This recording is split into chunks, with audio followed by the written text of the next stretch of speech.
Welcome back to my channel, dear listener, to another quiet wander through the pages of history. Tonight, we'll be exploring a forgotten chapter of ancient life, one that still echoes softly through time, whether you're settling in with a warm drink or already wrapped in blankets. Thank you for letting my voice keep you companion tonight. Before we begin, I'd love to know where you are listening from and what time of day. Is it for you? Are you hearing Thesa as the sun rises? Or are you like me, surrounded by the hush of nighttime? The idea of gentle stories from long ago helps ease your mind. I'd be so grateful if you'd subscribe. There are many more journeys waiting for us just beyond the veil of sleep.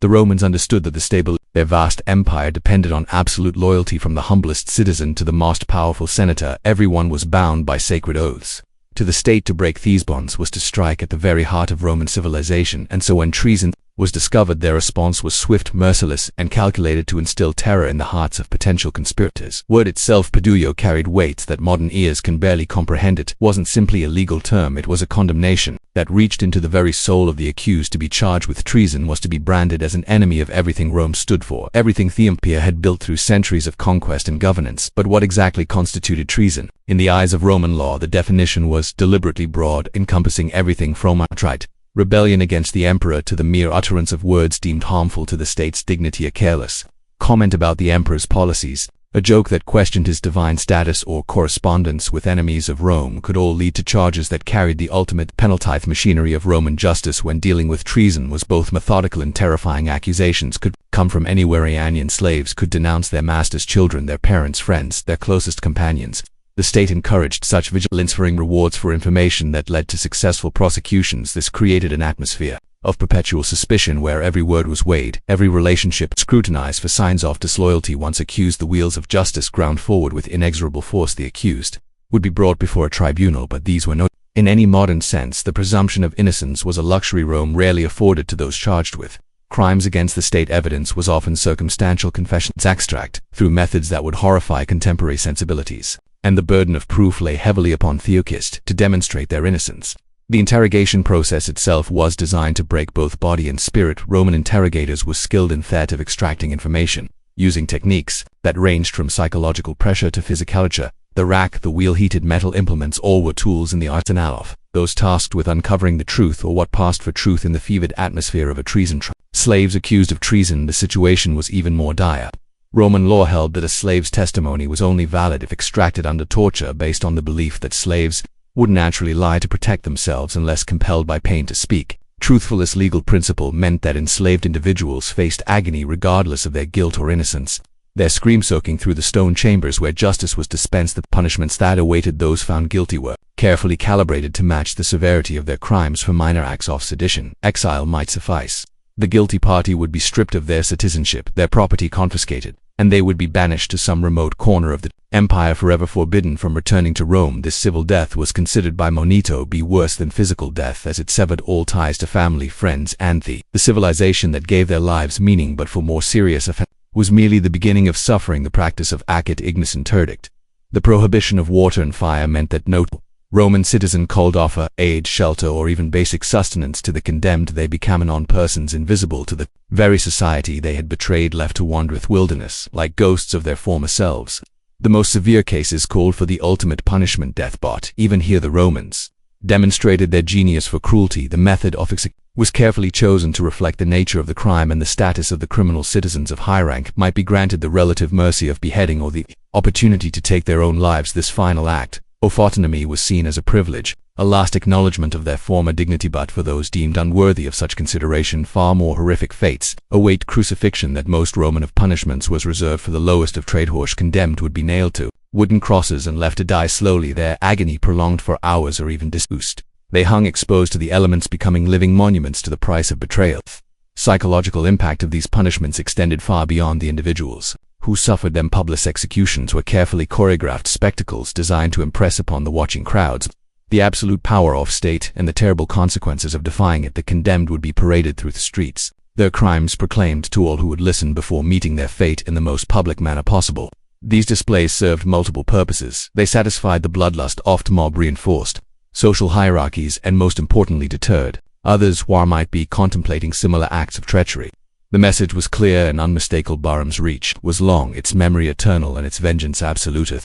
Families of traitors did not escape the web of retribution Roman law recognized. The concept of mistas, which held that treason was a crime so heinous it corrupted not only the perpetrator but their entire bloodline. Children could be stripped of inheritance rights, wives divorced and disgraced, and entire family names erased from public records. This generational punishment ensured that the consequences of treason extended far beyond the grave, serving as a perpetual reminder of the price of disloyalty in the imperial period. As power became increasingly concentrated in the person of the emperor, the definition of treason expanded to encompass any perceived slight against the ruler's dignity, a failure to show proper reverence, a reluctance to participate in imperial cult worship, or even possession of texts deemed subversive, could result in charges that carried death sentences. The emperor's person became so sacred that any criticism, however mild, was seen as an attack on the divine order itself. This expansion of treason laws created an atmosphere of terror that permeated every level of Roman societas. Once the proud guardians of republican tradition found themselves reduced to sycophants competing to demonstrate their loyalty through ever more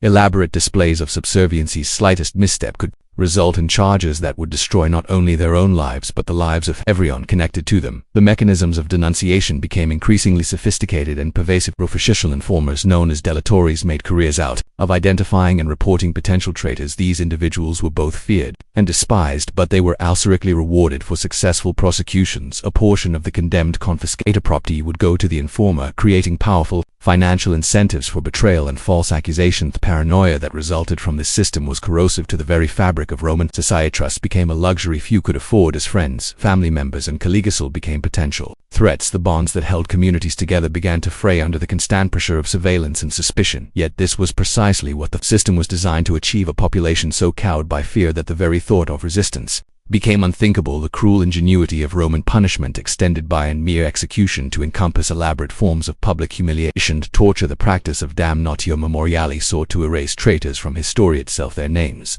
would be chiseled from inscriptions, their images destroyed, our very existence denied by official decree. This was death beyond death, an attempt to unmake a person so completely that future generations would never know they had existed. For those who survived the initial punishment, life often became a prolonged agony. Exile to barren islands, imprisonment in underground dungeons, or forced labor in mines ensured that their suffering continued long after their formal sentencing. These living deaths served as ongoing examples to others, visible reminders of what awaited those who dared to challenge Roman authority. The psychological torture was often as severe as the physical punishment. Condemned individuals might be forced to watch as their loved ones suffered alongside them, their children sold into slavery, their wives remarried to loyal citizens. The knowledge that their betrayal had brought ruin not only upon themselves but upon everyone they held dear was designed to be the cruelest cut of all. As our journey through this first chapter of Roman cruelty draws to a close, we must remember that these punishments were not the products of random sadism but rather the calculated instruments of imperial policy. Every crucifixion, every exile, every eraser from history served the greater purpose of maintaining order in an empire that stretched from Britain to Mesopotamia. Romans understood that fear could be as effective as legions in keeping their subjects in line. Yet even as we recoil from the brutality of these ancient practices, we cannot deny their effectiveness. For centuries, the Roman Empire maintained a stability that allowed art, literature, and philosophy to flourish. Peace that Rome imposed, however brutally enforced, created conditions that fostered some of humanity's greatest achievements. This is the paradox of Roman civilization, that such remarkable beauty could emerge from such systematic cruelty. The echoes of these ancient punishments still resonate in our modern world. Concept of treason remains one of the most serious charges in contemporary legal systems, and the tension between security and individual liberty continues to shape political discourse. And dusting how the Romans approached these questions provides valuable insight into the eternal struggle between order and freedom, between the needs of the many and the rights of the few. As you drift off to sleep tonight, let your mind wander through the marble corridors of ancient Rome. Picture Thessanators in their togas, the slaves in their chains, the emperors on their golden thrones. Feel the weight of history pressing down upon these ancient stones, where the fate of empires was decided and the price of betrayal was measured in blood and tears. In the shadows of the Palatine Hill, where emperors once walked, the ghosts of traitors still linger. Their stories terrible, as they are reminders of their fragility of loyalty and the terrible cost of crossing those who hold absolute power. These are the lessons, written in stone and sealed with blood, lessons that speak to us across the centuries about the nature of power, justice, and their human capacity for both loyalty and betrayal. Rest well knowing that tomorrow we shall delve deeper into this dark chapter of human history, exploring more of the ingenious cruelties that Rome ever set for those who dared to challenge the eternal city. For now, let the distant echoes of ancient voices lull you into slumber as we prepare to uncover more secrets from shadowed corners of the Roman world. Looking at the materials provided, I'll continue the script from where part One left off focusing on the mechanisms and psychology behind Roman treason punishments while maintaining the engaging narrative style established in the reference materials. But the true genius of Roman treason law wasn't just in its brutality, it was in its psychological warfare. Romans understood something that modern authoritarian regimes would later rediscover.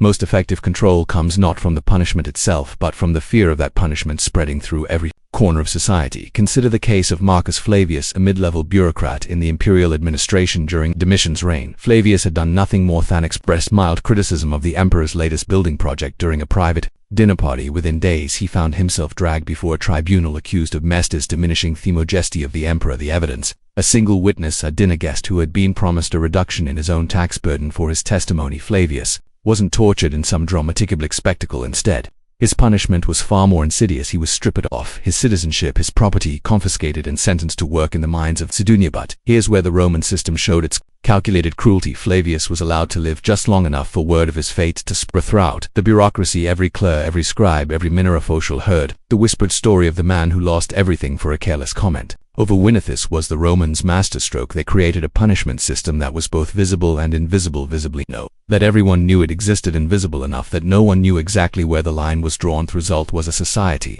that policed itself, where citizens became their own jailers, carefully measuring every word, every gesture, every relationship for potential treasonous implications. The psychological impact went far deeper than simple fear. Roman treason law created what we might today recognize as a form of collective trauma. Families were torn apart not just by executions but by the constant suspicion that any member might become an informant. Children learned to watch their parents' servants scrutinized, their masters' correspondents and friends became potential enemies with a single whispered accusation. Take the tragic case of the Antonius family during Nero's reign, when the patriarch Lucius Antonius was accused of plotting against the emperor. The charges quickly spread to encompass his entire household. His wife was forced to testify against him under threat of seeing her children executed. His eldest son, desperate to save the family name, publicly denounced his father and volunteered to serve as a witness for the prosecution. The family's youngest daughter, barely 16, was married off to a loyal supporter of Nero to demonstrate the family's renewed allegiance. Even after Lucius was executed and his property seized, the psychological damage continued to ripple through generations. His surviving children lived under constant scrutiny, their every action interpreted through the lens of their father's supposed treason. They were Romans, but not quite Roman majestatis, but citizens whose loyalty would forever be questioned. The systematic destruction of trust extended into the very fabric of Roman society. The Romans had always prided themselves in concepts like feeds, good faith, and pietas, duty to family and state, but the laws slowly poisoned these foundational values. How could you maintain good faith when anyone might be an informant? How could you honor your family when family members might be forced to betray each other to save their own lives? The economic implications were equally devastating. Roman commerce had long depended on personal relationships and trust networks. Merchants relied on their reputation, their word, their connections to conduct business across the vast empire. But when anyone could be accused of treason based on their associations, these trust networks began to crumble. Trade became more difficult. Innovations slowed and economic growth stagnated as people became increasingly reluctant to form the relationships necessary for a thriving economy. Perhaps most insidiously, the Roman treason system created what modern psychologists would recognize as learned helplessness. Citizens learned that their fate was entirely beyond their control, that no amount of loyalty, good behavior, or careful conduct could guarantee their safety. This psychological state made them more compliant, more willing to accept authoritarian control. Because resistance seemed not just dangerous but pointless, the Romans also pioneered what we might call performative loyalty. Elaborate public displays of allegiance designed to ward off suspicion. Citizens would compete to show their devotion to the emperor. Through increasingly extravagant gestures, they would rename their children after the imperial family, dedicate statues and buildings to the emperor's glory, and participate in loyalty rituals that became ever more elaborate and frequent. But this performative loyalty created its own trap. The more extravagant the displays became, the more suspicious it appeared when someone failed to participate with sufficient enthusiasm. A merchant who donated a modest amount to the emperor's birthday celebration might find himself accused of disloyalty, while his neighbor who donated lavishly might be suspected of trying to cover up treasonous activities. There was no safe middle ground. The surveillance network that supported this system was equally sophisticated. Romans developed an extensive network of informants that penetrated every level of society. Weren't just paid spies though, those existed too, but ordinary citizens who had been coerced, bribed, or threatened into cooperation. A slave might inform on his master to gain freedom. A debtor might betray a creditor to have his debts forgiven. A rival might fabricate accusations to eliminate competition. What made this system particularly effective was its unpredictability. Informants weren't just recruited from its obvious suspects, the desperate, the criminal, the ambitiousums of the most effective. Informants were respectable citizens, people whose loyalty seemed beyond question. A senator's wife might be secretly reporting on her husband's dinner conversations. Successful merchant might be passing information about his business partners. Political opinions. A decorated military officer might be cataloging his subordinates' complaints about imperial policy. This unpredictability meant that Romans could never feel truly safe even in their most intimate relationships. Bedroom, the family, dining room, the private garden all became potential sites of surveillance, or letters could be intercepted and interpreted as coded, treasonous messages. Family jokes could be reported as seditious comments. Even silence could be suspicious. Why wasn't someone more vocal in their support of the emperor? The psychological toll of living under such conditions was enormous. Roman writers oft period describe a society increasingly characterized by anxiety and what we might today recognize as paranoia. People became hypervigilant, constantly monitoring their own behavior and that of others for signs of potential treasonous activity. Sleep back. As citizens lay awake wondering if something they had said or done that day might be reported to the authorities. Some Romans tried to cope by withdrawing from public life entirely, retreating to the rural estates and avoiding political engagement altogether, but even this strategy carried risks. Too much withdrawal from public life could itself be interpreted as suspicious. Why was someone avoiding their civic duties? What were they trying to hide? Others attempted to find safety in strict adherence to ritual and protocol, following every rule and regulation to the letter in hopes of avoiding accusations. But the treason laws were deliberately vague and broadly interpreted, making it impossible to achieve safety through compliance alone. What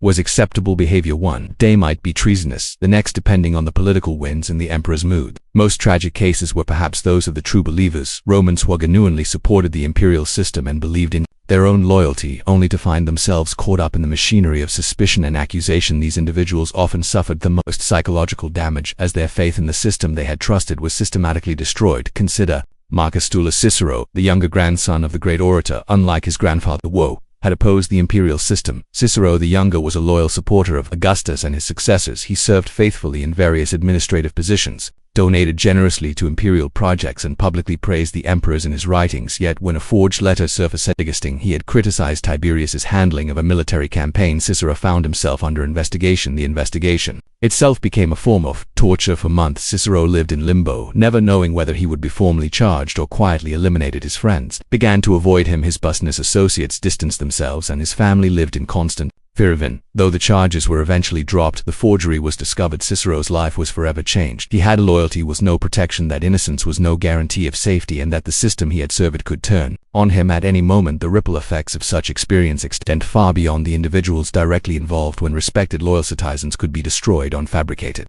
evidence, it sent a clear message to everyone else: no one was safe. Created a climate of collective anxiety that poisoned social relationships and undermined the very foundations of Roman civilization.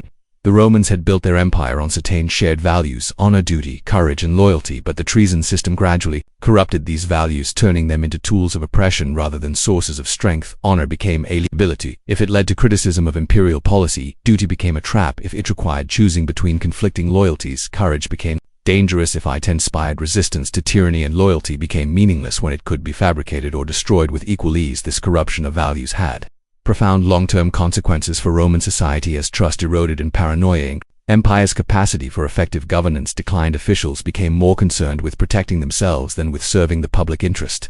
Military commanders hesitated to take necessary risks for fear of being accused of treason if their campaigns failed. Merchants and craftsmen became less innovative and entrepreneurial as they focused on avoiding suspicion rather than pursuing profit. The irony was that the treason system designed to protect imperial power ultimately weakened the empire itself. By creating a climate of fear and suspicion, it undermined the very qualities that had made Rome great in the first place. The bold leadership, innovative thinking, and fierce loyalty that had built the empire gradually gave way to timidity, conformity, and performative allegiance. Yet perhaps the most chilling aspect of the Roman treason system was how normal it became. What had once seemed shocking and extreme gradually became routine, accepted as simply the way things were. Citizens learned to navigate the system, developing strategies for survival that became second nature. They learned which topics to avoid, which people to trust, and which behaviors might attract unwanted attention. This normalization of oppression is perhaps the Roman system's most lasting and troubling legacy. It demonstrated how quickly a society could adapt to authoritarian control, how easily extraordinary measures could become ordinary and how thoroughly fear could woven into the fabric of daily life. The Romans showed that it was possible to maintain the outward forms of civilization, the laws, the ceremonies, the cultural institutions, while hollowing out their essential meaning. As we examine these psychological and social dimensions of Roman treason law, we begin to understand why it was so effective and so enduring. It wasn't just about punishing individual acts of disloyalty. It was about reshaping an entire society's understanding of what loyalty meant and what the consequences of disloyalty could be. It was about creating a population that would police itself, inform on itself, and ultimately oppress itself in service of imperial power. The Romans had discovered something that would echo through history in the secret polis of Soviet Union, the surveillance networks of East Germany, and the social credit systems of modern authoritarian states. They had learned that the most effective tyranny isn't imposed from above through obvious force, but grows from within through the corruption of trust, the weaponization of fear, and the gradual erosion of the bonds that hold a free society together. In our next section, we'll explore how this system of psychological control was implemented and maintained through specific institutions and practices, and examine the long-term consequences for Roman civilization and its eventual collapse. For now, though, we must grapple with the uncomfortable truth that the Romans rivaled about human nature and political power, that even the most civilized society can, under the right conditions, transform itself into something monstrous while maintaining the appearance of order and justice. Looking at your previous work and the reference materials, I'll continue the script from where part 2 left off, focusing on the sophisticated psychological manipulation tactics that made Roman treason laws so devastatingly effective. But the true genius of Roman treason law wasn't just in its brutality or its reach. It was in how it turned the very foundations of Roman society into weapons against itself.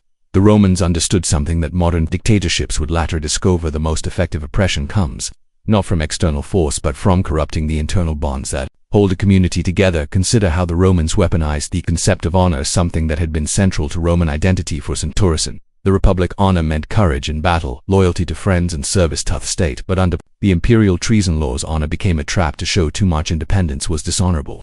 Disloyalty, to fail to denounce a suspected traitor, was dishonorable. Comicky, to question the emperor's judgment, was dishonorable. Arrogant Seth Romans created what we might call a honor shame spiral. Citizens found themselves constantly calculating not what was truly honorable, but what would be perceived as honorable by those watching for signs of disloyalty. A senator who once might have proudly defended an unpopular position now had to weigh whether such courage would be seen as treasonous defiance. A general who once might have criticized a failed military strategy now had to consider whether such honesty would be interpreted as undermining imperial authority. This psychological manipulation extended deep into the Roman family structure. The Romans had always prided themselves on the strength of their family bonds, on the loyalty between fathers and sons, husbands and wives. But treason laws turned these sacred relationships into sources of vulnerability and suspicion. I can imagine the psychological torment of a Roman father who discovers his son has spoken critically of the emperor. Does he report his own child to save himself and his remaining family? Does he stay silent and risk being discovered as complicit? Does he try to warn his son, potentially making himself an active participant in covering up treason? There was no choice that didn't compromise his fundamental values as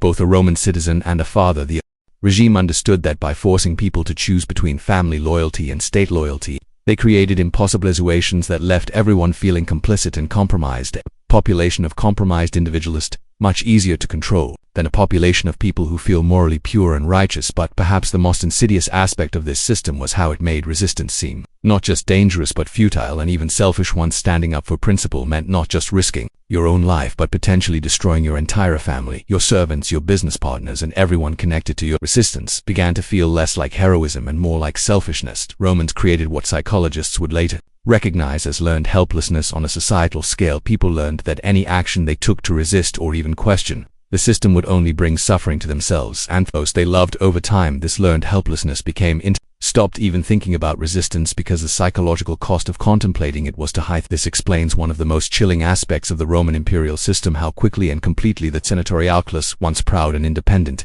transformed into a body of servile yesmen. These weren't cowards or naturally servile people. Many had proven their courage in battle, their intelligence in law, their integrity in previous positions, but the treason laws had systematically broken down their capacity for independent thought and action. The process was gradual but inexorable. First, you learned to stay quiet when you disagreed, then you learned to nod along with things you found questionable, then you learned to actively voice support for policies you privately opposed. Finally, to protect your psychological being, you learned to convince yourself that you actually agreed with what you were saying. The alternative, living in constant awareness of your own moral compromise, was simply too psychologically painful to sustain. Physiological transformation had a particularly devastating effect on Roman intellectual and cultural life. Romans had always valued debate, argument, and the free exchange of ideas. System was built on adversarial proceedings. Their political system had been designed around the clash of competing viewpoints. Their philosophical schools thrived on challenging conventional wisdom, but under the imperial treason lost intellectual curiosity became dangerous. Asking too many questions about government policy could be seen as fishing for information to use against the state. Developing new ideas could be interpreted as implicit criticism of existing arrangements. Even studying history became risky, as drawing parallels between current and past events it might suggest unflattering comparisons. The result was an intellectual chill that pervaded Roman society. Scholars began to focus on safe technical subjects that had no political implications. Writers turned to mythology and fantasy rather than contemporary social commentary. Philosophers retreated into abstract metaphysical discussions that posed no challenge to existing power structures. This intellectual stagnation wasn't just a cultural loss, it was a strategic weakening of the empire itself. The same critical thinking and innovative spirit that had built Rome's military, legal, and administrative systems was being systematical as peace. The empire was consuming its own intellectual capital to maintain short-term political control. The Romans also understood how to receive treason laws to create what we might call manufactured consent, making public displays of loyalty not just expected but legally required. They've created a society where expressions of support for the regime were everywhere, while expressions of dissent were nowhere to be seen. Citizens were required to participate in public ceremonies honoring the emperor. They were expected to contribute to public monuments celebrating imperial achievements. They were encouraged to inform neighbors who failed to show proper enthusiasm for imperial policies. This created a social environment where support for the regime appeared universal and enthusiastic, even when it was neither. This manufactured consensus had a powerful psychological effect on individual citizens. When you're surrounded by apparent unanimous support for the government, it becomes much harder to trust your own dissenting thoughts. You begin to wonder if you're the only one who has doubts. You start to question whether your concerns are valid, or whether you're just being unreasonably critical. The man essentially created an early version of what scholars would later call preference falsification. On a massive scale, people learned to express preferences they didn't actually hold while hiding their true beliefs. Over time, this created a society where no one really knew what anyone else actually thought about the government, making organized resistance extremely difficult to coordinate. But the psychological manipulation went even deeper than this. The Romans understood that the most effective way to control people isn't to crush their spirits entirely, but to give them just enough hope and agency to keep them psychologically invested in the system, while ensuring that this hope never translates into actual power to change things. This is where the occasional shows of mercy became so important. When an emperor pardoned someone who had been accused of treason, it wasn't just an act of clemency, it was a carefully calculated psychological operation. It reinforced the message that the emperor was ultimately just and reasonable, that the system could be harsh but was also capable of mercy, that loyalty and submission would ultimately be rewarded. These pardons also served to make the arbitrary nature of the system feel less arbitrary. People could tell themselves that there was some logic to it, some weight in the dangers, if you were careful and smart in office, prevented the kind of despair that might lead to reckless resistance while maintaining the uncertainty that kept everyone off balance. The Romans had essentially created a sophisticated system of intermittent reinforcement, the same psychological principle that makes gambling addictive, as a slot machine pays out just often enough to keep people playing. The imperial system showed just enough mercy and predictability to keep people invested in trying to work within it rather than overthrowing its psychological architecture. Helps explain one of the most puzzling aspects of the Roman Empire: how it managed to maintain control for so long despite ruling over vast populations that vastly outnumbered their military forces. The secret wasn't just the legions, it was the creation of a psychological environment where resistance felt impossible, dangerous, and ultimately pointless. The treason laws were the key component of this system, but they worked precisely because they were embedded in a broader structure of psychological manipulation that touched every aspect of Roman life. They turned Roman virtues into Roman vulnerabilities, Roman strengths into Roman weaknesses, and Roman social bonds into Roman chains. Understanding this system isn't just important for understanding ancient Rome. The psychological principles that made Roman treason laws so effective have been rediscovered and refined by authoritarian regimes throughout history. Techniques of manufactured consent, learned helplessness, preference falsification, and the weaponization of social bonds are as relevant today as they were to 0 years ago. Roman experience teaches us that the greatest threat to human freedom often comes not from external enemies or dramatic coups, but from the gradual erosion of the psychological and social foundations that make resistance. It shows us how quickly and completely a society can be transformed when its own values and institutions are turned against it. Most importantly, it reminds us that the price of freedom isn't just eternal vigilance against obvious threats, but also constant awareness of the subtle ways that power can corrupt the very relationships and beliefs that we think make us strong. The Romans learned too late that a society that doesn't protect the right to dissent will eventually lose the capacity to recognize when dissent is necessary in the end. The Roman treason laws didn't just punish individual acts of rebellion, they created a society where rebellion became psychologically impossible to imagine, and perhaps that more than any crucifixion or exile was their most cruel punishment of all. But word count 1. 847 words. This section maintains the analytical depth of your previous parts while exploring the sophisticated psychological manipulation tactics that made Roman treason laws so devastatingly convicted. It continues the theme of showing how these ancient techniques parallel modern authoritarian methods, making the content both historically informative and contemporary relevant. The cruel punishments for treason in Rome, Part 4. But perhaps no aspect of Roman treason law was more insidious than how it transformed the very fabric of Roman society itself. The empire had created something far more sophisticated than mere physical punishment. They had engineered a system of psychological control that turned every citizen into both a potential and an unwitting enforcer of imperial power. Consider the daily reality of life under these laws. Every Roman citizen, from the lowliest plebeian to the most distinguished head senar, lived with the knowledge that a single misinterpreted word, a poorly timed jest, or even an expression of doubt could be construed as treasonous. This wasn't paranoia, it was rational fear based on documented cases where exactly such trivial incidents had led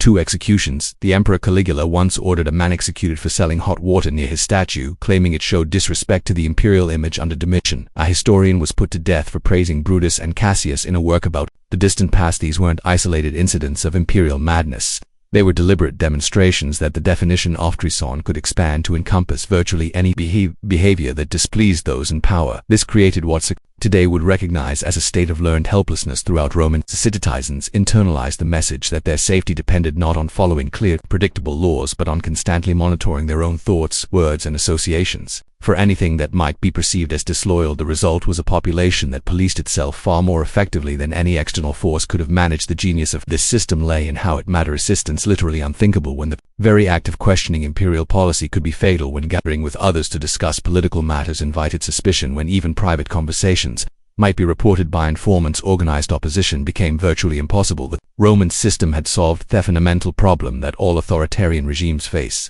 how to maintain control over a population without deploying overwhelming force at every moment. This psychological architecture was reinforced by the carefully orchestrated theater of imperial justice. Public trials for treason weren't just about punishing individuals, they were performances designed to educate the entire population about the consequences of disloyalty. The elaborate rituals, the dramatic testimonies, the inevitable guilty verdicts, all of this served to normalize the idea that the emperor's will was synonymous with justice itself.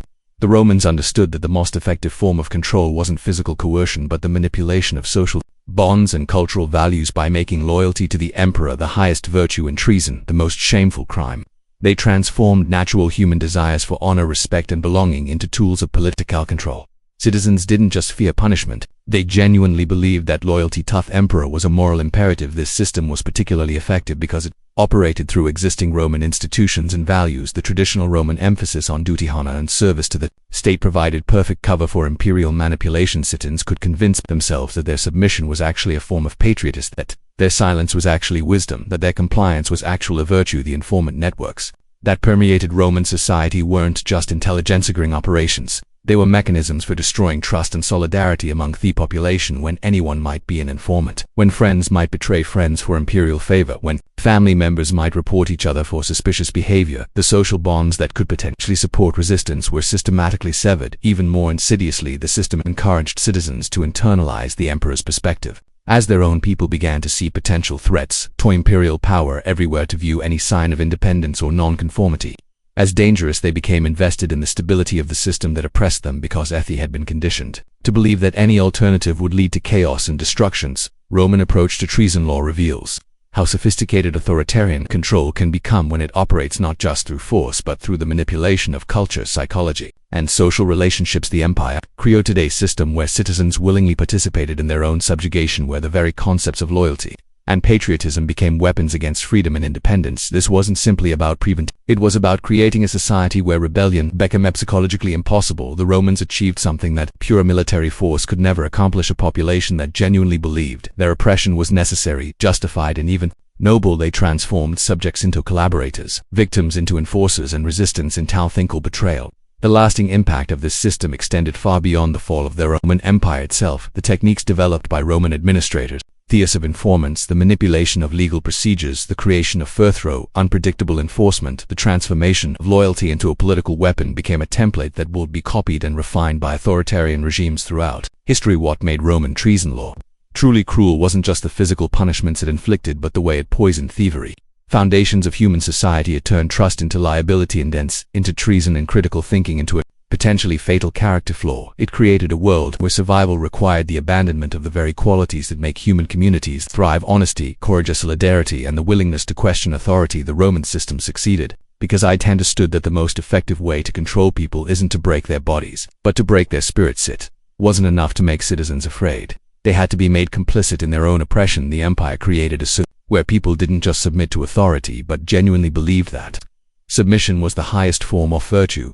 This transformation of cruelty into virtue, of oppression into patriotism, of fear into loyalty, represents perhaps the most sophisticated and devastating achievement of Roman political control. The empire didn't just punish treason, it redefined the very concepts of loyalty and betrayal to serve imperial interests, creating a system where the greatest traitors were those who dared to think for themselves. Psychological methods used to crush dissent in ancient Rome went far beyond mere physical punishment. While crucifixion and exile certainly terrorized the population, the empire's most devastating weapon was its ability to poison the very foundations of human connection and trust. The Romans perfected what we might recognize today as psychological warfare on a massive scale. They understood that breaking people's spirits was far more effective than simply breaking their bodies. Physical wounds heal, but psychological scars can last generations, and the Romans deliberately cultivated a culture of paranoia that would make resistance not just dangerous but literally unthinkable. Of their most insidious tactics was the systematic expansion of what constituted treason. Initially, treason meant betraying Rome to foreign enemies or plotting against the emperor's life, but over time the definition grew like a cancer, consuming more and more forms of dissent. By the height of the empire, virtually any criticism of imperial policy, any gathering that wasn't explicitly sanctioned, even private conversations that could be construed as disloyal, became treasonous acts. This expansion wasn't accidental, it was a calculated strategy to create what psychologists now call learned helplessness. People can't predict what might trigger punishment. When the rules constantly shift and expand, they eventually stop trying to resist altogether. The Romans created a society where citizens policed their own thoughts, where the fear of accidentally crossing an invisible line paralyzed any impulse toward rebellion. But perhaps even more devastating was Rome's manipulation of social bonds themselves, the elaborate networks of informants. But these weren't just professional spies. They turned neighbors against neighbors, children against parents, friends against friends. The traitors, as they were known, were rewarded handsomely for information, leading to treason convictions, often risking a portion of the condemned person's confiscated property. This system created a society where genuine human connection became impossible. How could you trust anyone completely when betrayal was not just possible, but profitable? The Romans understood that humans are social creatures who derive strength from community, so that systematically destroyed that community from within. They made isolation and suspicion the default state of existence. The psychological toll was immense. Citizens lived in constant fear, not just of punishment but of their own neighbors and family members. This chronic stress and hypervigilance created what we'd now recognize as symptoms of collective trauma. People became withdrawn, suspicious, and emotionally numb. The very qualities that might fuel resistance, hope, solidarity, tearful anger, were slowly drained away. The Romans also weaponized shame and honor in particularly cruel ways. They understood that for many people so was worse than physical death, so they created punishments designated specifically to destroy a person's reputation and standing in the community: public humiliation, stripping off citizenship, forced exile. These punishments didn't just hurt the individual, they sent a message to everyone else about what happened to those who stepped out of line. Even more sophisticated was their manipulation of civic pride itself. The Romans convinced their subjects that loyalty to the empire was the highest virtue, that questioning imperial authority was not just illegal but morally wrong. They turned patriotism into a weapon against people, making them complicit in their own oppression. Citizens began to genuinely believe that dissent was a form of moral corruption, that good people simply didn't question the emperor's wisdom. This psychological conditioning was reinforced through elaborate public spectacles, gladiatorial games, public execution parades. These weren't just entertainment, they were carefully orchestrated displays of imperial power designed to reinforce the message that resistance was futile. The crowd's participation in these events made them feel complicit, binding them psychologically to the system even as it oppressed them. The Romans also understood the power of unpredictability in maintaining control. Punishments for treason weren't consistent. Sometimes the emperor might show mercy, sometimes he might be extraordinarily cruel. This randomness prevented people from calculating their real risks of resistance. When you can't predict the consequences of your actions, the safest course is complete submission. Perhaps most chillingly, the Romans created what we might call anticipatory compliance. People began to alter their behavior not because they had been punished, but because they feared they might be. They stopped gathering in groups, stopped discussing politics, stopped expressing any opinions that might be construed as critical. The mere possibility of being accused of treason was enough to silence most dissent before it could even form this. The system was so effective that it often operated without any direct intervention from authorities. Citizens became their own prison guards, constantly monitoring and censoring themselves. Empire had successfully externalized the costs of oppression. Instead of having to actively suppress every instance of dissent, they had created conditions where dissent suppressed itself. Psychological damage extended across generations. Children grew up in this atmosphere of fear and suspicion, learning from an early age that questioning authority was dangerous, that trust was a luxury they couldn't afford, that survival meant keeping your head down and your mouth shut. These lessons became so deeply embedded that they persisted long after the specific threats that created them had passed. The Romans had essentially created a form of collective Stockholm syndrome where the oppressed populate with their oppressors and internalized the values of the system that subjugated them. Citizens began to take pride in their submission, to see their loyalty to an oppressive regime as a virtue rather than a survival strategy. This psychological architecture of control was perhaps Rome's greatest and most terrible achievement. They had discovered how to make tyranny self-sustaining, how to create a population that would police itself, that would actively resist any attempt at liberation. They had found a way to make people complicit in their own oppression, not through force alone, but through the systematic destruction of the human capacity for solidarity and resistance. The legacy of these techniques can be seen throughout history in every totalitarian a regime that has learned to break spirits as well as bodies to make resistance not just dangerous but psychologically impossible. The Romans showed that the most effective chains are the ones people forge for themselves, and the most secure prison is the one that exists inside their human mind. The medieval system of controlling treason accusations operated like a vast psychological machine designed to reshape human behavior at its most fundamental level. This transformation went far beyond the immediate terror of execution or imprisonment. It systematically rewired how people thought, felt, and related to one another within society. At the heart of this control system lay the deliberate expansion of what considered treasonous behavior. That crime was no longer confined to direct acts of rebellion or violence against the crown. Instead, it grew to encompass an ever-widening circle of thoughts, words, and associations. A careless comment about the king's bosses, a moment of hesitation in displaying loyalty, or even friendship with someone later accused of treason could mark an individual for investigation. This expansion created what we might recognize today as a surveillance state, but one that operated primarily through psychological rather than technological means. The authorities understood that uncertainty breeds compliance far more effectively than consistent brutality. When people cannot predict what actions might bring punishment, they begin to police themselves with extraordinary vigilance. Citizens learn to scrutinize their own thoughts before speaking, to analyze their friendships for potential political liability, and to perform loyalty with theatrical intensity. This self-censorship became so deeply ingrained that many people began to genuinely adopt the very beliefs they had initially only pretended to hold. Recruitment and deployment of informants represented perhaps the most psychologically devastating aspect of this system. These were not professional spies or government agents, but ordinary citizens, neighbors, friends, family members, servants, who were either coerced or incentivized to report suspicious behavior. The knowledge that anyone might be an informant poisoned the most basic human relationships. Parents grew cautious around their children. Spouses watched each other for signs of disloyalty, and friends learned to speak only in careful generalities about anything touching on politics or governance. This network of surveillance created what psychologists now recognize as a state of learned helplessness. Trust becomes dangerous and privacy impossible. People often retreat into a kind of psychological numbness. They stop seeking to understand or influence their circumstances and instead focus solely on survival through compliance. The very capacity for independent thought begins to atrophy when it consistently brings danger rather than benefit. The public nature of treason trials and executions served multiple psychological functions beyond simple deterrence. These spectacles forced entire communities to participate in the destruction of individuals who had once been their neighbors or even leaders. Watching someone you knew being tortured or executed created a complex mixture of fear, guilt, and relief. Fear that you might be next, guilt at your own survival, and relief at your temporary safety. This emotional cocktail bonded communities together in shared trauma while simultaneously isolating individuals within their own terror. The regime also understood the power of hope as a tool of control or capsular predans. Seemingly random acts of mercy or the elevation of previously suspected individuals to positions of favor created the illusion that redemption was possible. This prevented the complete despair that might have driven people to desperation while maintaining the constant anxiety that kept them compliant. People learn to interpret every gesture from authority as potentially meaningful, developing an almost superstitious attention to signs and omens of official favor or disfavor. The psychological inertia extended to the very concepts of honor, duty, and patriotism. These fundamental human values were systematically redefined to serve the interests of the state.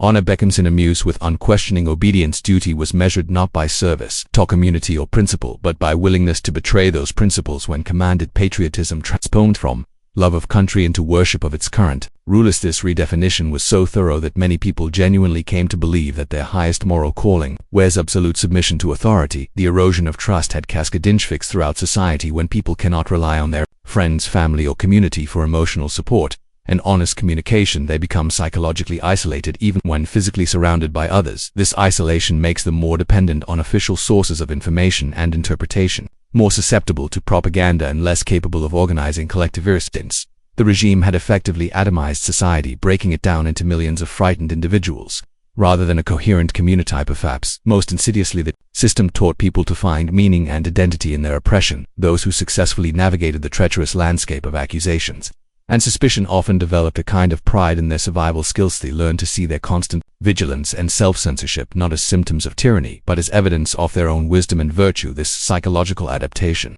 helped them cope with their circumstances, but it also made them invested in maintaining the very system that them. The intergenerational effects of this psychological conditioning were profound. Children who grew up in this environment learned from infancy that survival depended on careful observation of adult moods and reactions, on saying what others wanted to hear rather than what they actually thought, and on viewing other people as potential threats rather than sources of support. These lessons learned in childhood became fundamental personality traits that persisted long after the immediate political circumstances had changed. The regime's control over languages represented another layer of psychological manipulation. Certain words, phrases, and concepts were dangerous to use, while others were mandated in specific intent. Linguistic control shaped not just how people communicated, but how they thought.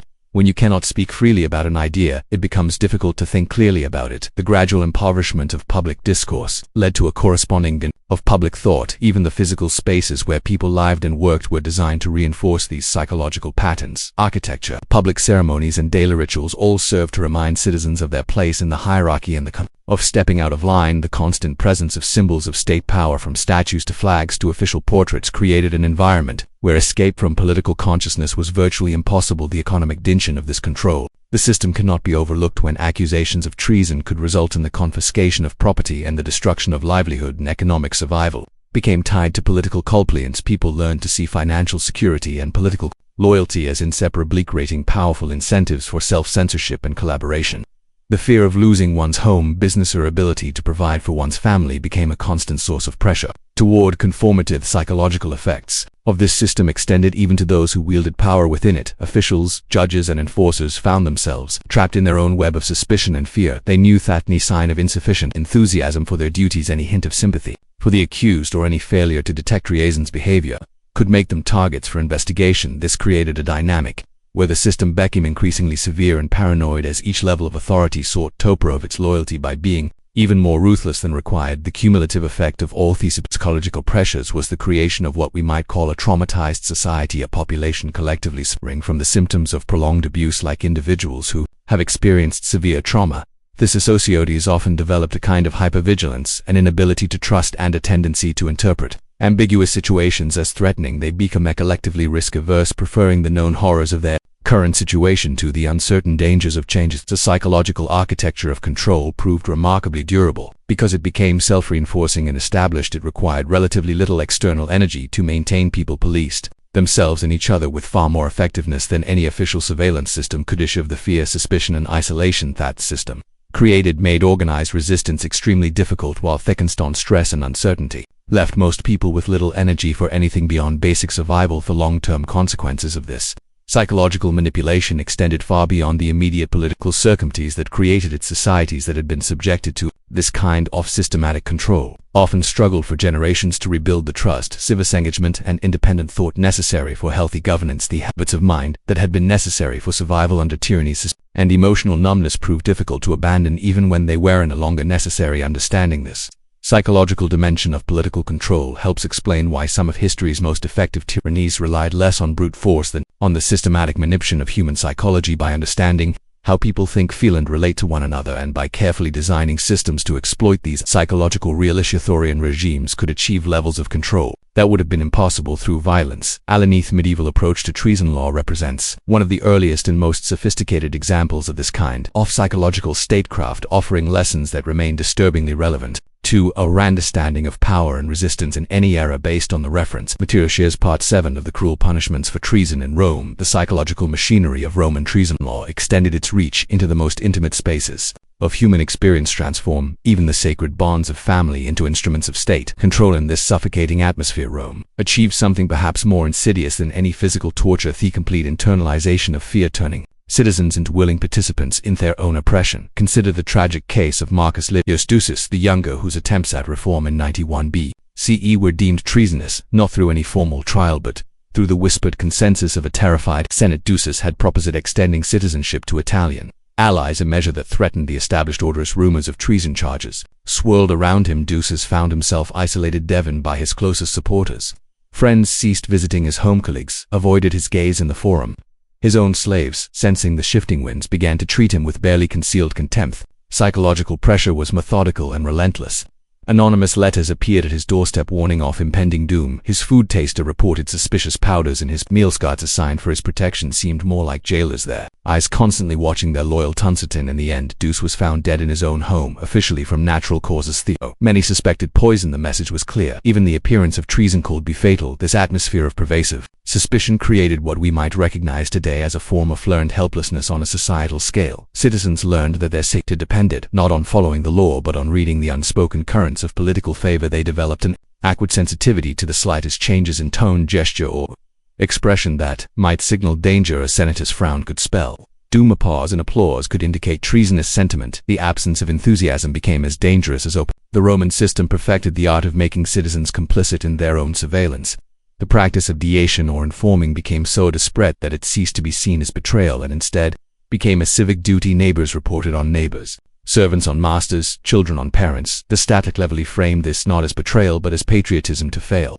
To repress suspicious behavior was itself suspicious to protect someone from accusations was to become an accomplice. This created a peculiar form of social cannibalism where the Roman elites consumed themselves. Senators who had once debated freely now measured every word. The great orators oft Republic men like Cicero, who had once thundered against tyranny, found their rhetorical gifts transformed into weapons that could destroy them.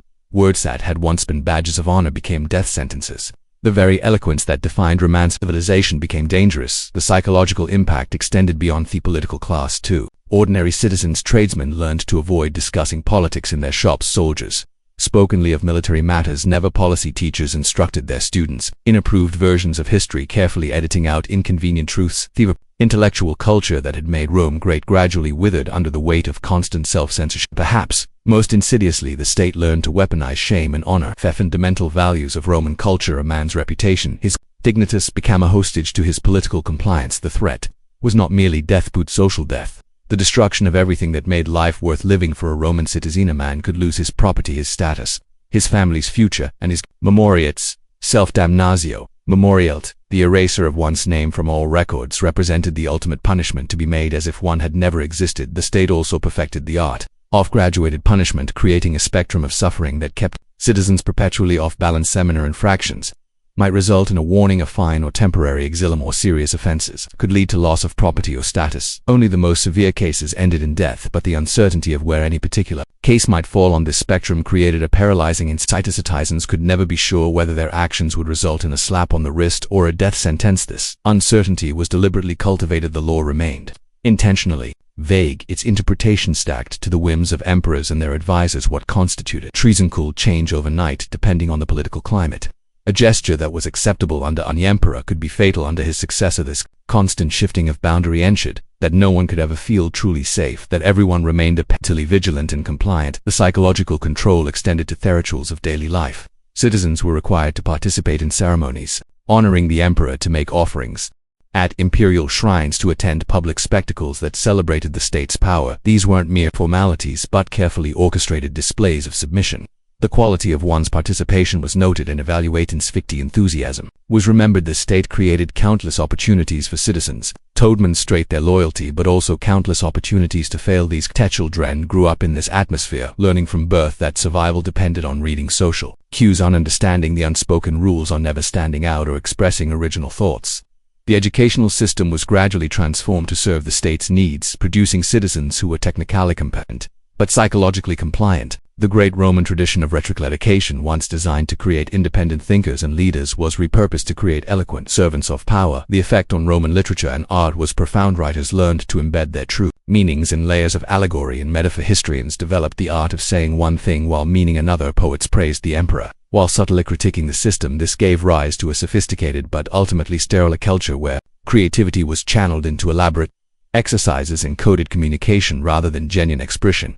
Even the wealthy and powerful found themselves trapped in this system. Senators who had once wielded real authority became actors in an elaborate theater of governance, going through the motions of debate and decision-making while real power rested elsewhere. They competed not for the chance to shape policy, but for the privilege of proximity to power. Their wealth became alienability, making them targets for confiscation under trumped-up treason charges. The Roman system also perfected the use of collective punishment to maintain control. When one member of a family was accused of treason, the entire family line could be destroyed. This created powerful incentives for self-policing within families and social groups. Fathers monitored their sons, wives watched their husbands, brothers informed on brothers. The state had successfully outsourced a mac of its surveillance to the family unit itself. The gradual erosion of legal protections was another crucial element of this psychological control. The ancient Roman legal tradition, with its emphasis on due process and the rights of citizens, was slowly hollowed. Outreals became theater. Their outcomes, predetermined forms of justice, were maintained while its substance was eliminated. Tethys created the illusion that the system remained fair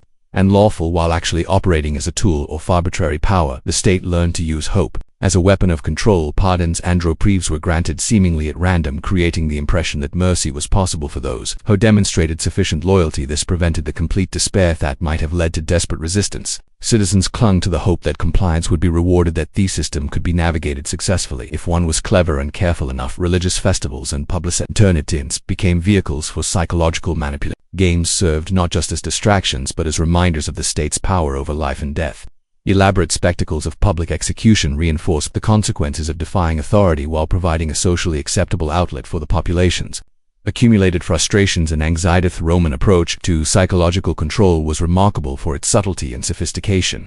Unlike cruder forms of tyranny that relied primarily on brute force, the Roman system created conditions where citizens actively participated in their own oppression. They internalized the state's values, adopted its perspectives, and enforced its rules upon themselves and others. This was far more effective than external coercion because it eliminated need for constant surveillance and enforcement. The long-term consequences of the system were devastating for Roman culture and society. The civic virtues that had built the republic, courage, independence of thought, willingness to speak truth to power, disappeared. They were replaced by the imperial virtues of compliance, discretion, and loyalty to authority. The transformation was so complete that later generations of Romans could barely comprehend the freedom their ancestors had once enjoyed. This psychological evidence of Roman treason law represents perhaps its most lasting and troubling legacy. The technique was spined in ancient Rome for controlling populations through fear, surveillance, and the manipulation of social bonds have been refined and employed by authoritarian regimes throughout history. The Roman example shows us how quickly and completely a free society can be transformed into a prison of the mind where the bars are invisible but the captivity is complete. Understanding this aspect of Roman governance provides crucial insights into the nature of political power and the fragility of human freedom. It reminds us that the greatest threats to liberty often come not from dramatic acts of oppression but from the gradual of the social and psychological foundations that make free society possible. The Roman experience serves as both a warning and a guide, illuminating the subtle mechanisms by which freedom can be lost and suggesting the vigilance required to preserve it. The extensive exploration of Roman treason law reveals its evolution from brutal physical punishments such as crucifixion, exile, and execution to a sophisticated system of psychological control that infiltrated personal, familial, and societal relationships, fostering pervasive suspicion, self-inscores, and learned helplessness by broadening the definition of treason, encouraging informant networks, manipulating notions of honor and loyalty, and orchestrating public spectacles and rituals. Rome created that environment where trust eroded, resistance became psychologically impossible, in society internalized fear, shame, and compliance. This systematically destroyed trust, fostered cultural stagnation, and redefined patriotism into conformity, ultimately transforming citizens into collaborators and victims. into enforcers of imperial repression with long-lasting consequences that exemplify how authoritarian regimes manipulate social bonds, culture, and psychology to sustain control and undermine human freedom. Yet these psychological mechanisms, divesting as they were, represent only one dimension of Rome's comprehensive apparatus of control. To truly understand the full scope of Roman authoritarianism, we must examine how these mental chains were forged and reinforced through the systematic manipulation of information itself. For in Rome, as in all totalitarian states, the control of knowledge became its ultimate weapon against the human spirit. The Roman state understood that true power lay not merely in punishing dissent after it emerged, but in preventing dangerous thoughts from forming in the first place. This required nothing less than the complete monopolization of information, capturing not just what people could say, but what they could know, what they could learn, and ultimately what they could even imagine as possible. The mechanics of this information control began with the state's monopoly over education and literacy. In a world where a vast majority remained illiterate, the ability to read and write was itself a form of power that Rome carefully regulated. Education was restricted primarily to the elite classes, and even then, it followed strictly controlled curricula designed to reinforce imperial values and discourage critical thinking about the existing order. The few schools that existed operated under constanza violenza, with teachers required to demonstrate their loyalty to the regime through their instruction. History was rewritten to glorify imperial achievements, while erasing or distorting accounts of resistance, alternative politic systems, or any evidence that different ways of organizing society might be possible. Students learned not just facts, but how to think, or rather how not to think too deeply, about certain forbidden subjects. This educational control extended beyond formal schooling to encompass all forms of cultural transmission. Libraries, wherever they existed, were subject to rigorous censorship, with dangerous texts confiscated or destroyed. Famous burning of books was not merely symbolic, it represented the systematic elimination of alternative ideas that might inspire resistance or suggest that Rome's way was not the only way. But Rome's genius lay in understanding that crude censorship alone was insufficient. Far more effective was the creation of an alternative information ecosystem, one that appeared diverse and free, while actually channeling all discourse within carefully controlled boundaries. The state became a master of what we might now call propaganda. They understood it as something far more sophisticated than mere lisbonmen. Propaganda worked by overwhelming the population with a constant stream of carefully crafted messages that reinforced imperial ideology, while making it seem natural and inevitably product. Spaces were filled with monuments, inscriptions, and artwork that told the history of Roman greatness and divine mandate. Religious festivals, theatrical performances, and public games all served dual purposes, entertaining the masses while simultaneously programming them with approved narratives about power, duty, and the proper order of society. State also mastered the art of controlling the narrative around current events. Official announcements through networks of heralds and posted in public spaces provided the authorized version of news, carefully edited to serve imperial interests. Military victories were exaggerated, defeats minimized or explained away, and domestic problems either ignored or blamed on foreign enemies or internal traitors. This information control was particularly evident in how Rome handled economic hardship. When food shortages struck, the official narrative blamed foreign enemies' unfavorable weather or of God's displeasure. Never the fundamental contradictions of an economic system that concentrated wealth upward while demanding ever greater tribute from an impoverished population. When taxes became unbearable, the problem was framed as temporary necessity for defense against external threats, not a self-inevitable result of military expansion and imperial excess. The psychological impact of this information monopoly was devastating in ways that went far beyond simple inerrance. When people cannot access alternative sources of information, they lose the ability to imagine alternatives to their current situation. This creates a form of learned helplessness that extends beyond individual psychology to encompass entire societies. Citizens trapped within Rome's information bubble came to believe that the empire's way of organizing society was not just preferable, but literally the only possibility.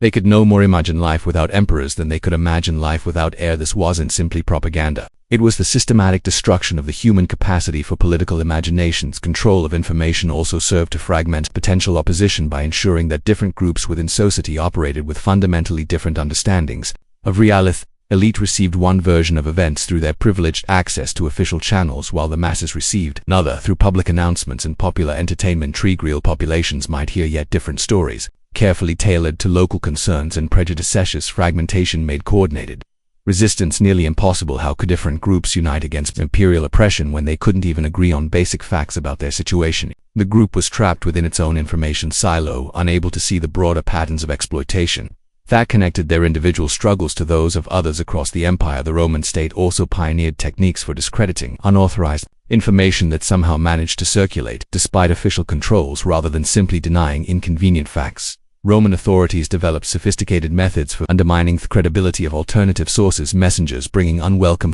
news were characterized as unreliable foreign agents, or mentally unstable alternative accounts of events were dismissed as rumors, gossip, or the desperate fantasies of malcontentious. Assault on independent information sources created an environment where truth itself became suspect. Citizens learned to distrust not just specific pieces of information, but the very possibility of obtaining reliable knowledge about their situation. In such an environment, people often retreated into cynical apathy, if nothing could be known for certain. Why bother trying to understand anything at all? The state's information monopoly also extended to the control of memory.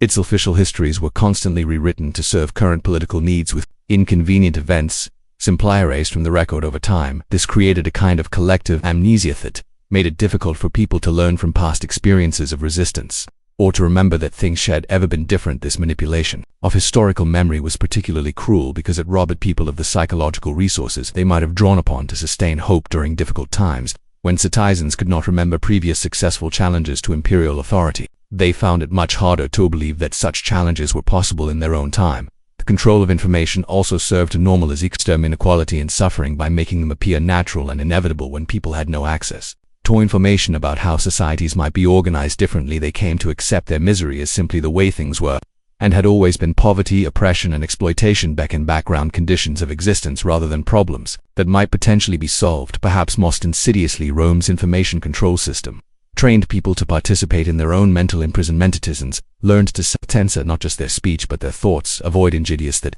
might lead them into dangerous territory. They internalized the state's version of reality so thoroughly that they became incapable of recognizing alternatives even when presented with them. This internalization of imperial ideology created what we might call voluntary servitude, a condition where people actively defended the system that oppressed them because they had lost the ability to imagine anything else. They came to see criticism of the empire not as legitimate dissent but as an attack on reality itself. The long-term consequences of Rome's information control extended far beyond the immediate political effects, systematically destroying the human capacity for critical thinking and political imagination. The empire created and cultural damage that persisted long after its political collapse. Generations grew up unable to think independently about fundamental questions of social organization, leaving them vulnerable to manipulation by any authority that claimed to possess exclusive access to truth. Roman model of information control also demonstrated how sophisticated propaganda could be used to turn a population's own values and aspirations against them. By appropriating the language of honor, duty, and patriotism, the state convinced people that their highest moral obligation was unquestioning obedience to authority.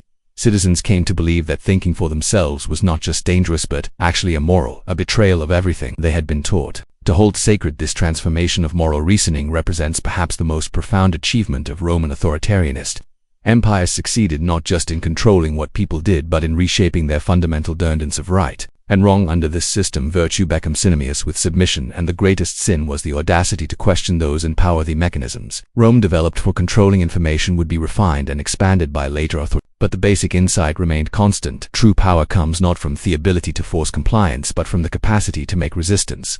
Literally and thinkable, by controlling the flow of information, authoritarian states can reshape human consciousness itself, creating populations that are not just afraid to rebel but genuinely unable to conceive of rebellion as a possibility. Understanding these mechanisms of information control is crucial for recognizing how modern authoritarian movements operate and for developing effective resistance strategies. Techniques pioneered in ancient Rome: the monopolization of education, the creation of alternative information ecosystems, the fragmentation of opposition through differential messaging, the discrediting of independent sources, and the manipulation of historical memory remain powerful tools of oppression in our own time.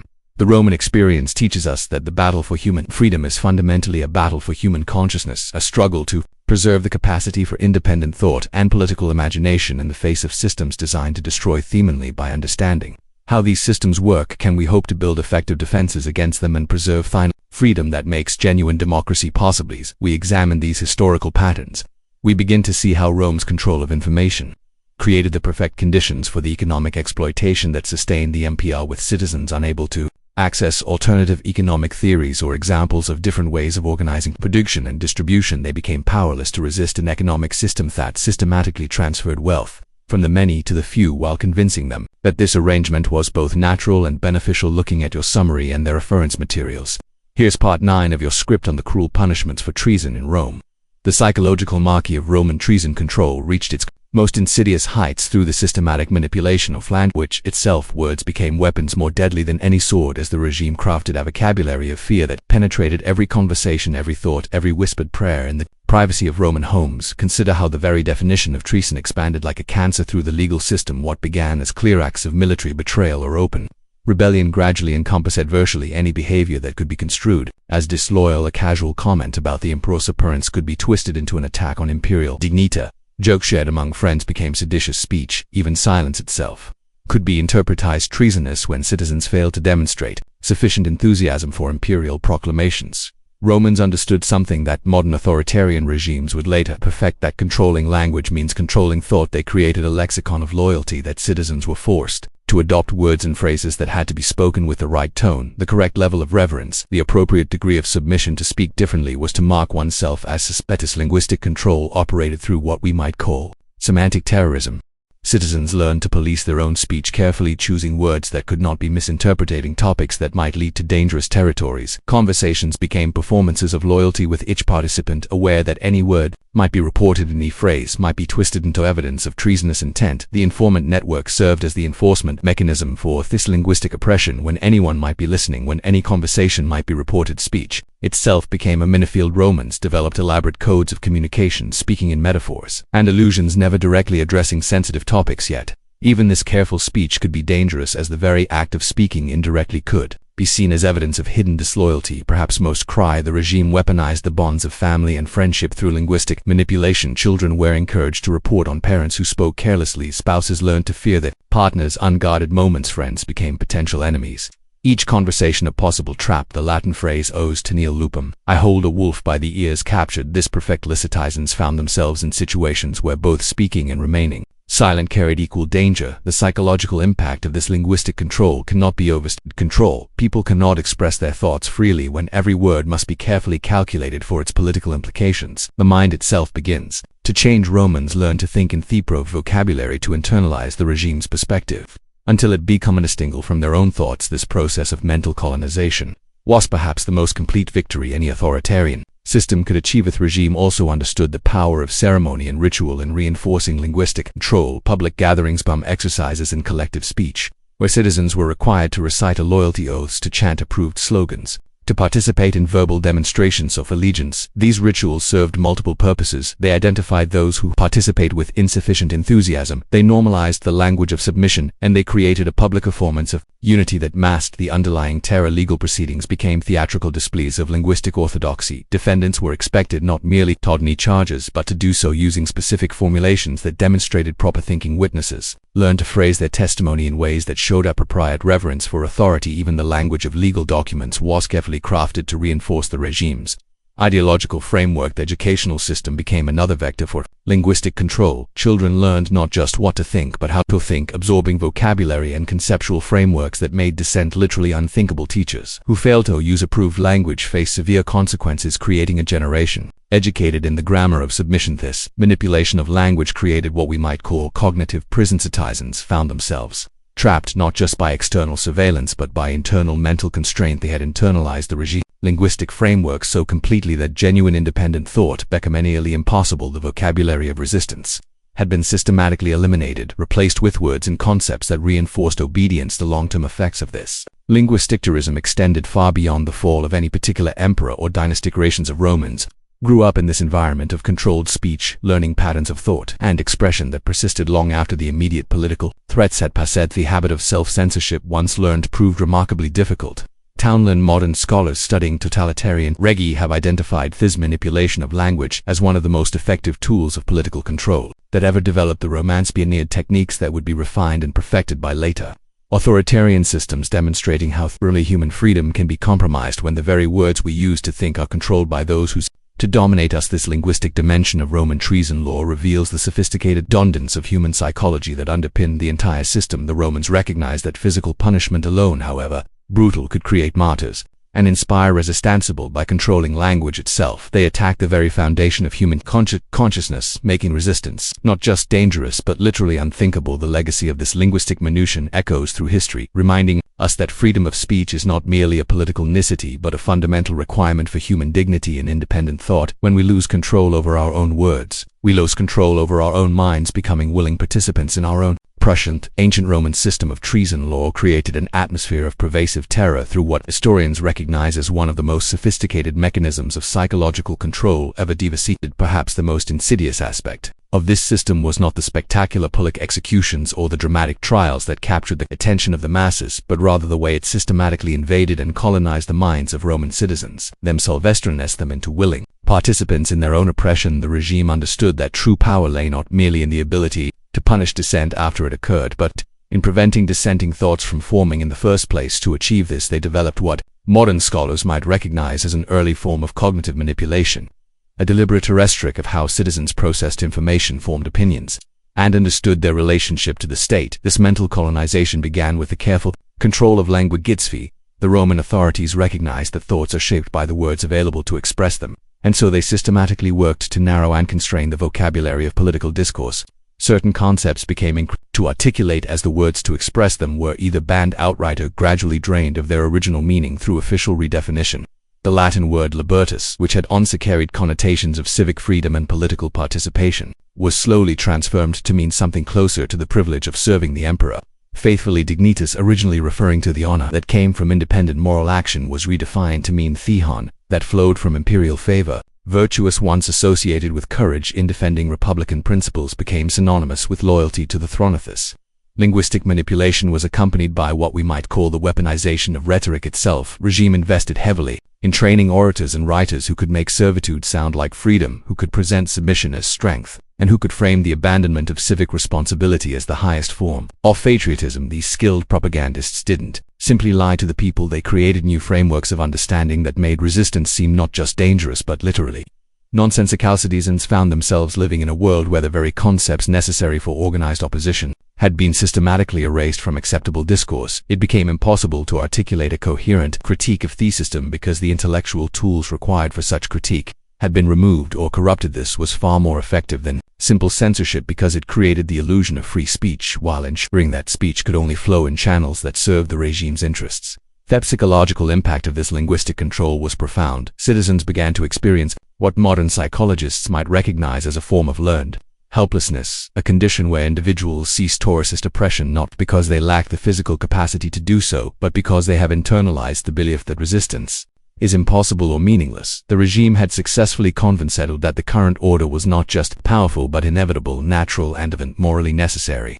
This mental conditioning was reinforced through the careful orchestration of public spectacles that served as both entertainment and indoctrination. Arena games, the triumph parades, the elaborate religious ceremonies, all these served to reinforce the message that individual citizens were insignificant specks in a grand cosmic order centered on the emperor's divine authority. The sheer scale and magnificence of these displays created a sense of awe that bordered on the religious. Magnificence seemed not just futile but sacrilegious. The regime also understood the power of we might call participatory oppression. Rather than simply imposing their will through force, they create systems that required citizens to actively participate in maintaining their own subjugation. Informant networks were perhaps the most obvious example of this, but the phenomenon extended much deeper into the fabric of daily life. Citizens were required to participate in loyalty oaths, to attend public ceremonies celebrating the emperor, to display portraits of the imperial family in their homes, and to use the official calendar that marked time according to imperial anniversaries and achievements. These weren't just empty rituals, they were psychological technologies designed to gradually reshape the participant's sense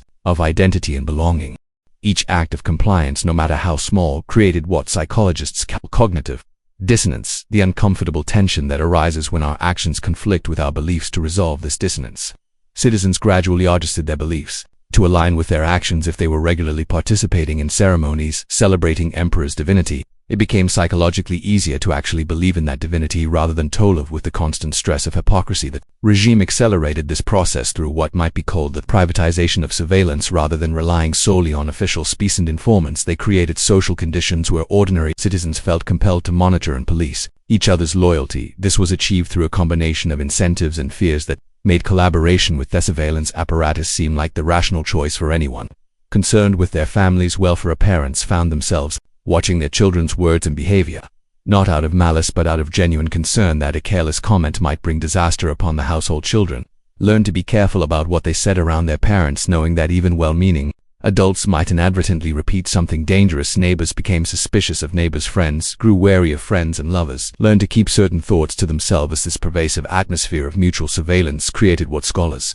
call social atomization, the breakdown of the horizontal bonds of trust and solidarity that might otherwise form the basis for collective arrest, and citizens became isolated from one another, each trapped in their own bubble of fear and suspicion, unable to determine who might be trustworthy and who might be a potential informant. Psychological toll of this isolation was enormous. Humans are fundamentally social beings, and the inability to form genuine connections with others creates psychological distress. Many citizens found themselves experiencing chronic anxiety, depression, and a sense of meaninglessness that came from living in a world where authentic relationships had become impossible. To cope with this distress, many people threw themselves even more completely into service to the state, finding in their devotion to the emperor the sense of purpose and connection that had been stripped away from their personal relationships. This created a feedback loop where the very suffering caused by the system drove people to seek solace in deeper submission to that same system. The regime also understood the importance of controlling not just what people thought but how they thought. They invested considerable resources in shaping the educational system to produce citizens who were skilled at following instructions and absorbing official doctrine, but who lacked the critical thinking abilities that might have led them to question fundamental assumptions about power and authority. Students were taught to memorize and recite rather than to analyze and critique. They learned to see knowledge as something that flowed down from authoritative sources rather than something that could be discovered through independent investigation. They were trained to value conformity and obedience above creativity and independent thought. This educational approach produced generations of citizens who were psychologically ill-equipped to recognize manipulation even when it was happening to them. They had been trained from childhood to accept official explanations without question, to defer to authority figures, and to suppress their own critical instincts in favor of received wisdom. The cumulative effect of these various psychological technologies was the creation of what might be called voluntary servitude, a condition where citizens not only accepted their oppression but actively defended it against criticism. They had been so thoroughly conditioned to identify their own interests with the of the regime that any attack on the system felt like a personal assault.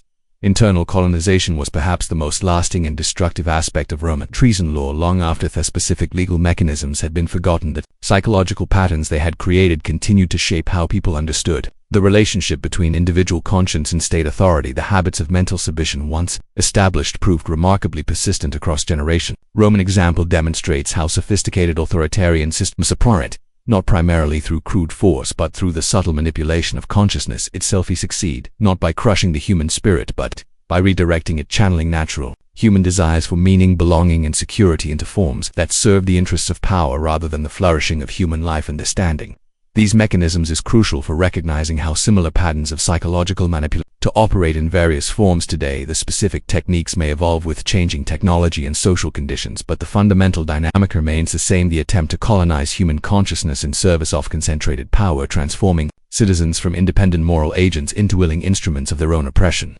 The tragedy of this system was not just the individual suffering it caused, but the way it impoverished the entire civilization by suppressing the creative and moral potential of its people. A society that systematically destroys its capacity for independent thought and moral reasoning ultimately destroys its own capacity for growth, adaptation, and genuine achievement. Rome's greatness lay not in its perfection of these techniques of control, but in what it might have become had it chosen a different path. Is part 11 of the 12-part script on the cruel punishments for treason in Rome. As we have seen throughout this exploration, Rome's approach to treason evolved far beyond the crude spectacle of crucifixion and exile into something far more insidious and totalitarian. The true genius of Roman authoritarianism lay not merely in its capacity for physical brutality, but in its systematic of the human psyche itself. By the height of the empire, Rome had perfected what we might recognize today as a comprehensive system of psychological warfare against its own citizens. The transformation was gradual but inexorable. What began as sporadic executions of obvious conspirators gradually expanded into a vast apparatus of social control that penetrated every aspect of Roman life. The definition of treason, once confined to overt acts of rebellion, stretched like an ever-widening net to encompass thoughts, associations, and even silent citizens learned to navigate an increasingly treacherous landscape where a careless word at a dinner party, a friendship with the wrong person, or simply failing to demonstrate sufficient enthusiasm for the emperor could mark only for destruction. This expansion of treasonous behavior served a dual purpose. The surface, it provided the state with legal justification for eliminating perceived threats, but more importantly, it created a climate of perpetual uncertainty that made resistance almost psychologically impossible. When the boundaries of acceptable behavior became impossible to define clearly, citizens had no choice but to retreat into extreme caution and self-censorship. Very unpredictability of the system became its greatest strength. The informant network that Rome cultivated, perhaps the most sophisticated surveillance apparatus of the ancient world, unlike modern totalitarian states that relied primarily on secret police and electronic monitoring. Rome achieved similar results through the manipulation of human nature itself, offering substantial rewards for information about treasonous activity. While keeping the identity of informant secret, the state turned neighbor against neighbor and family member against family member. The psychological impact of this system cannot be overstated. Citizens lived with the constant awareness that anyone around them might be reporting their words and actions to the authorities. This knowledge fundamentally altered social interactions, creating an atmosphere of suspicion and mistrust that corroded the very foundations of Roman community life. Conversations became stilted and superficial, friends grew cautious and conditional, and even family gatherings were shadowed by the fear of betrayal. The genius of this system lay in its self-perpetuating nature. The more people withdrew from genuine social connection out of fear, the more isolated and vulnerable they became. Individuals were easier to control, less likely to organize resistance, and more dependent on the state for their sense of identity and purpose. The traditional bonds of Roman society, family, loyalty, friendship, civic duty, were systematically weakened and replaced with a singular devotion to the emperor and the state. Perhaps most perniciously, Rome weaponized the very concepts of honor and loyalty that had once been the bedrock of Roman character. Traditional Roman virtues were redefined to serve the interests of the autocratic. Loyalty, once understood as faithfulness to one's family, friends, and community, became exclusively about devotion to the emperor. Honor, formerly earned through service to the republic and adherence to moral principles, was reduced to public displays of submission to imperial authority. This redefinition was not merely semantic but represented a fundamental assault on Roman identity itself. Citizens who had been raised to value independence, civic virtue, and moral courage found themselves living in a world where these very qualities were redefined as potential threats to the state. The cognitive dissonance created by this transformation left many Romans psychologically adrift, uncertain of their own values and increasingly dependent on official guidance for moral direction. The public spectacles that accompanied treason trials served multiple psychological functions beyond simple deterrence. Carefully choreographed events were designed to demonstrate the overwhelming power of the state, while simultaneously providing citizens with approved outlets for their frustrations and fears. By witnessing the destruction of alleged traitors, ordinary Romans could experience a cathartic release of tension while reinforcing their own position as loyal subjects. The rituals surrounding these spectacles were particularly insidious. Citizens were expected not merely to attend but to participate actively in the condemnation of the accused. Failure to show sufficient enthusiasm for the proceedings could itself be interpreted as a sign of disloyalty.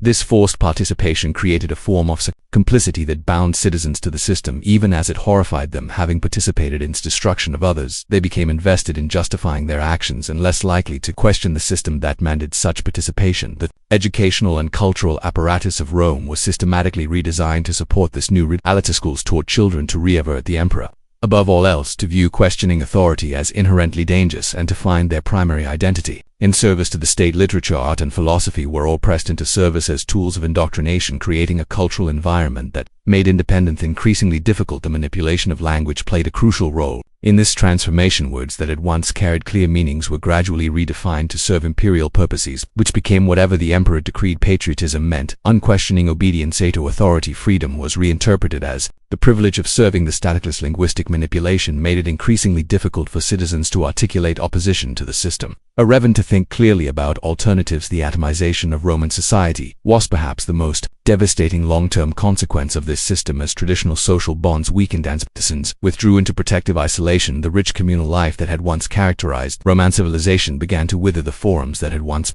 buzzed with political debate became spaces for imperial ceremonies. The dinner parties that had fostered intellectual exchange became carefully managed affairs, where a conversation was constrained by fear. This social fragmentation served sign of the autocratic state. Perfectly isolated individuals were far easier to control than cohesive communities without strong social bonds. Citizens had few resources to draw upon for resistance or even for maintaining their psychological health. The state increasingly became the primary source of meaning and identity in people's lives, filling the void left by the destruction of traditional social structures. The system also created a perverse form of learned helplessness among the population. As citizens witnessed the seemingly arbitrary destruction of prominent figures, they internalized the lesson that resistance was futile. The careful cultivation of unpredictability in the application of treason laws ensured that even the most cautious Citizens could never feel truly safe. This constant low-level anxiety made critical thinking more difficult and encouraged a passive acceptance of whatever the authorities demanded the transformation of. Roman character under this system was perhaps most visible in the changing nature of Roman leadership itself. Independent-minded senators and magistrates who had once guided the Republic were gradually replaced by whose primary qualification was their willingness to serve as instruments of imperial will. These new leaders, selected for compliance rather than competence, created a self-reinforcing cycle of mediocrity and subservience that further weakened Roman institutions. Corruption of Roman law under this system represents one of history's most tragic examples of how legal institutions can be perverted to serve tyrannical ends. The elaborate legal traditions that had once protected Roman citizens were systematically undermined and replaced with arbitrary imp. The very concept of legal precedent was abandoned in favor of whatever interpretation best served the emperor's immediate interests. This legal corruption had profound psychological effects on the population. Citizens who had once trusted in the protection of law found themselves living in a world where legal outcomes were determined by political considerations.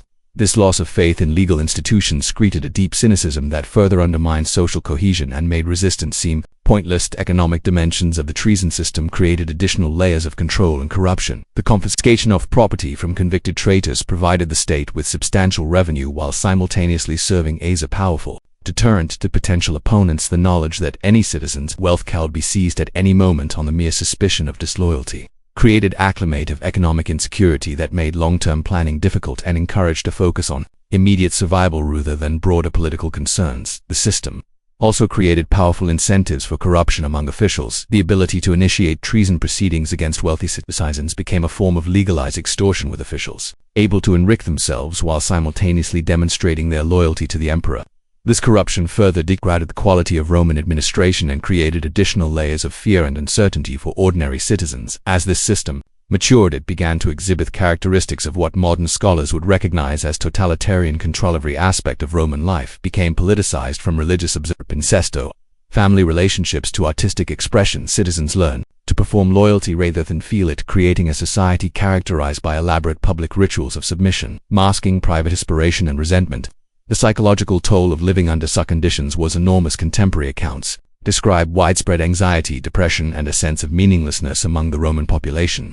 The vibrant intellectual and cultural life that had once flourished in Roman society gave way to a sterile conformity, stifled creativity and innovation. The empire that had once conquered, fueled through the energy and initiative of its citizens, gradually became a hollow shell maintained through fear and a bit. The legacy of this system extended far beyond the fall of Rome itself. Techniques of psychological control perfected by the Roman Empire became a template for subsequent authoritarian regimes. Throughout history, the use of informants, the manipulation of language, the atomization of society, the weaponization of loyalty and honor, all of these methods have been employed by tyrants across the centuries with devastating effect.